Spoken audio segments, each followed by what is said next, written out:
Здравствуйте, в эфире новости экономики, в студии Евгений Боженко. Рекордное сокращение фирм-однодневок в России зафиксировали эксперты Федеральной налоговой службы.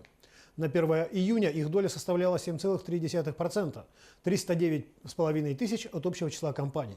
Тогда как еще в начале 2016 года на них приходилось 35,5% или 1 миллион 600 тысяч, а в 2011 году и вовсе 40% или 1 миллион 800 тысяч.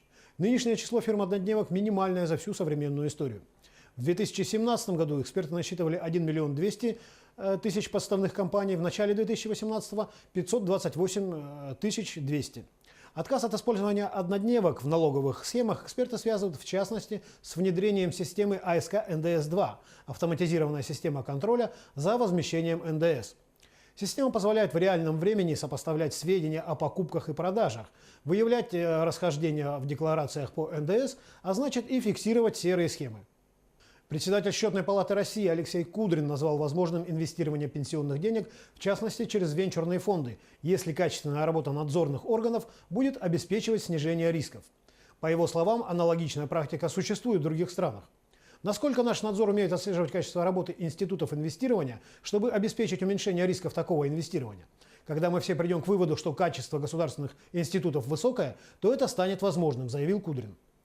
Ранее сообщалось, что гендиректор Роснано Анатолий Чубайс собирается обсудить с правительством и Центробанком России возможности использования пенсионных средств для инвестиций в наноиндустрию. Премьер-министр Российской Федерации Дмитрий Медведев проведет совещание по социально-экономическим вопросам, сообщила пресс-служба Кабинета министров. На совещании планируется обсудить меры по развитию экономики и социальной сферы России, следует и сообщение. В заседании примут участие первый вице-премьер, министр финансов России Антон Силуанов, заместители председателя правительства Константин Чученко и Татьяна Голикова, а также министр труда и соцзащиты Максим Топилин. Кроме того, руководители профильных общероссийских общественных организаций.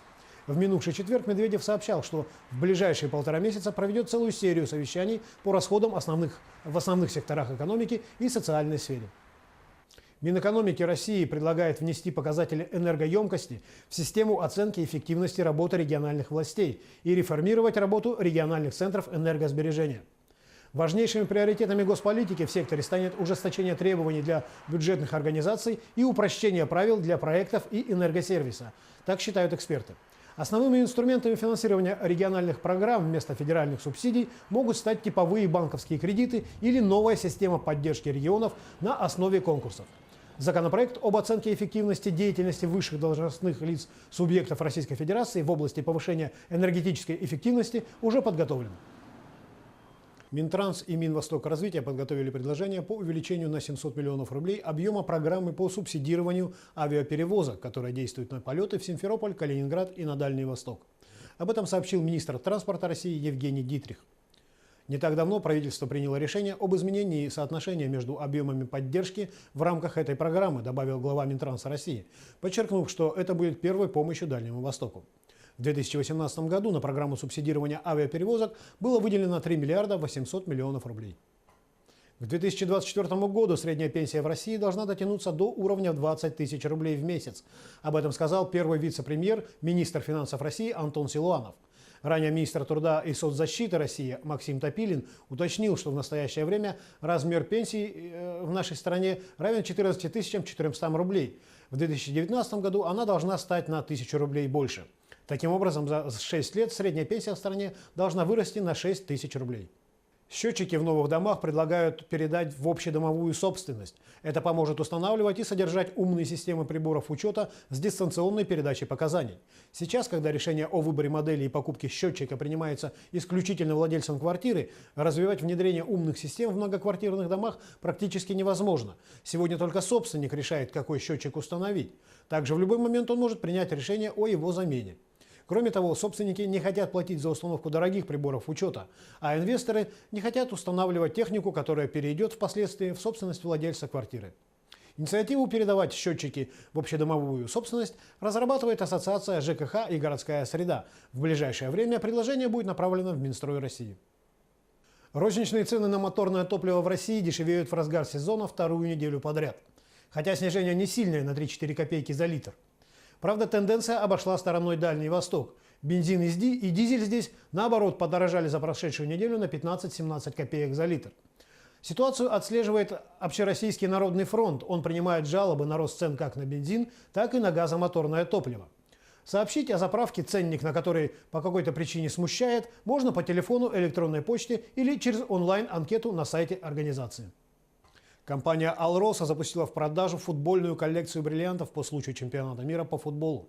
Коллекция состоит из 32 круглых камней массой 0,3 карата, названных в честь стран-участниц чемпионата мира 2018. Все бриллианты имеют высокие категории цвета и чистоты, были добыты в России и огранены собственным подразделением «Алроса». Бриллианты будут продаваться через площадку www.diamondsoftrussia.ru, через которую их можно заказать как физическим, так и юридическим лицам. По желанию камень можно персонализировать гравировкой, приуроченной к чемпионату мира, или дать ему собственное имя. Каждому из камней будет выпущен специальный сертификат «Алроса», уточняется в сообщении. Российский рынок безналичных платежей будет расти на 15-20% в год как минимум в следующие 3 года, заявили в компании Visa. Российский рынок не только большой, но и быстро растущий. Только за последние 4 года объем безналичных платежей в России удвоился. За прошлый год обороты выросли более чем на 20%, количество транзакций более чем на 30%. При этом все еще достаточно большой объем оборотов по картам, 65%, приходится на наличные траты, то есть снятие наличных в банкоматах. Объем свободных денег россиян в мае уменьшился по сравнению с апрелем текущего года на 4,4% и составил 24 тысячи рублей. Средний объем свободных средств в 2018 году продолжает оставаться на рекордно высоком уровне. По итогам 5 месяцев он достиг 21 900 рублей, говорится в исследовании холдинга «Рамир». Свободные деньги – это разница между доходами домохозяйства и тратами на необходимые товары и услуги. На этом все. Оставайтесь в курсе экономических событий на Якутия 24.